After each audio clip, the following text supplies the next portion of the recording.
I think my favorite thing that's happened since I started trying to add a different perspective to the carnivore and keto community is the virulent pro carb, pro plant, anti meat, anti carnivore comments that from time to time are found in the comments section of my tiny, rather insignificant little corner of carnivore YouTube. Seriously, my mind is blown that a channel that I started in early May now has better than 5,000 subscribers. I never expected that to happen as quickly as it has, and I do thank you for the time you've spent watching and subscribing to my little channel here. I'm humbled by it. I thank you. But what makes all this most interesting is that some people decide that my tiny little channel needs correcting for what some are calling dangerous misinformation. I'm using what I see here in my comments section as just an example of what I've seen elsewhere. No, I'm not going to put them on the screen for you. I'm not trying to shame people in particular. But what I've seen elsewhere is that you probably have had people say these things to you, and I hope I can help you correct the record and defend your dietary decisions that are providing you a real transformation in your health and in the quality of life that you live every day. And the first of these is that carnivore and keto diets are not sustainable. And when someone says this, they never really say what they mean by that. If by that they mean sustainable in an environmental sense, remind them that animal agriculture is only responsible for maybe 5% of carbon output in the United States. Don't battle them on that larger thing that we'll just call a thermometer issue related to carbon. Stick to the output question. Meat's not the problem if there is one. Our energy infrastructure is. Our transportation grid is the problem. Even the healthcare sector puts out many more times carbon than the raising of various forms of livestock. But if they say that eating a low or even zero carb diet is not sustainable, meaning you can't keep doing it forever, fact is they're just plain wrong.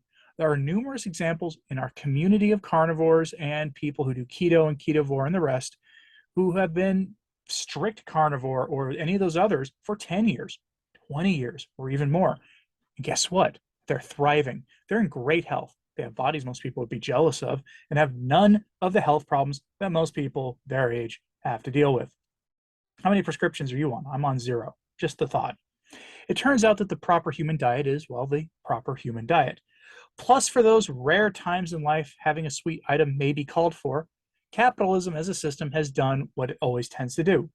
Someone has noticed that there was a lack in the marketplace for these kinds of items, and they filled the marketplace with options, either in the form of recipes or in products that you can buy that taste fine and may be appropriate for those celebrations.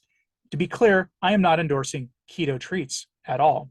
If you've seen my video on why I quit keto for carnivore, then you know that the glut of those products provided a temptation I wasn't ready to deal with yet, and frankly, a lot of them are garbage anyway.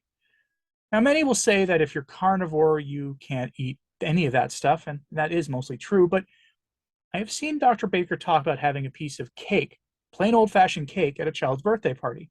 I've seen other strict carnivores admit that on the rare special occasion, they do occasionally have an item like that.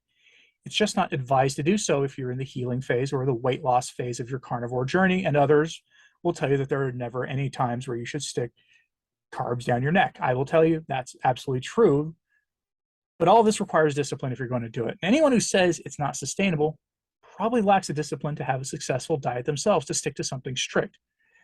I'll talk more about dietary discipline and mindset in a future video because it's essential to any diet you go on being successful. But the other attacks that I see are really funny. They usually come in some form like this. And I think this is my favorite one. Carnivores lose their hair. All the big carnivore names have male pattern baldness. I've seen people really blame carnivore for this. And it's both funny and cruel at the same time. Someone once said that, get this, they said that Dr. Sean Baker, Dr. Barry, Thomas DeLauer, and I, meaning me, are all losing our hair. So that means carnivores to blame because you need glucose to keep your hair. Without glucose, you'll lose your hair. Now, first, lumping me in with those high-profile figures is pretty funny. I'll admit, I had a good laugh at that. They'll have hundreds of thousands, if not millions upon millions of subscribers. They speak at conferences, have the ear of open-minded health authorities, and they talk to leading agriculture figures in ways to try to help get us a proper human diet again. I'm a guy in my home office with a webcam telling you how I lost 150 pounds and how I did it and what you should be aware of in the world of food. But here's the thing. I'm actually not losing my hair. I have very, very fine hair. I noticed it when I was 12. I thought I was losing my hair back then, but it turns out that my hair is just very, very fine. I have the same amount of hair that I had 30 years ago. Using Dr. Baker as an example is an odd choice too, and it kind of borders on cruelty given that he's a man in his mid 50s. And here's the other thing. The biggest driver of hair loss among men is genetics. It runs in families. That's a simple truth. If it runs in your family, there's not much you can do to stop it. But these people are also spreading misinformation when they say that anyway, and here's why. Your body can produce glucose out of protein. It's a process called gluconeogenesis. It's the thing everyone in the carnivore and keto world knows about. Your body will make what it needs as long as you give it enough protein. So unless you're getting 80% or more of your daily energy intake from fat, you're probably not in any danger of having insufficient protein for gluconeogenesis. Don't worry about it. I'm not worried about it in my own life. I consume like 200 and something grams of protein a day. I get the glucose I need.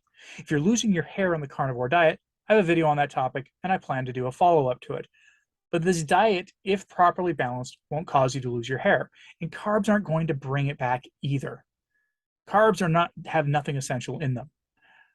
The other anti-carnivore and anti-meat arguments made in comment sections by people is that the diet is unethical. And ethics is a funny argument to make in my mind. But to me, the vegan way of life is actually the most unethical, at least in terms of nutrition. It's not a natural diet for humans, and it's demonstrably one that destroys muscle mass and weakens the human body overall and torpedoes people's health. But that's not really what makes it unethical. There are various religious traditions that adopt a vegan lifestyle, from monks in India who are vegan as a way of life and completely ethical in the way they live their everyday lives, to Catholic monks who are vegan 99% of the time as a personal penance and sacrifice they make in their private religious pursuits. The ethics of imposed veganism is a different story. If you want to voluntarily, for whatever reason, adopt a vegan lifestyle, more power to you, I guess. It's your choice. You're free to make it. Just know what it is you're getting into and the consequences you'll face. But the argument from vegans has to do with taking animal life, and therein lies the problem. I'm going to put this on the screen here for you. Dr. Shawn Baker shared this on Instagram, and maybe by now he has made one of his short videos on the subject. Traditional agriculture kills quadrillions of insects every year. Quadrillions. That's more than trillions. Animal agriculture takes lives, both the lives of the animals we consume and the lives of insects that are taken to provide feed in the process of taking or growing the feed for the animal, or are crushed in the fields by vehicles and the animals themselves, or even eaten by accident by the animals. That it's just, these are natural consequences.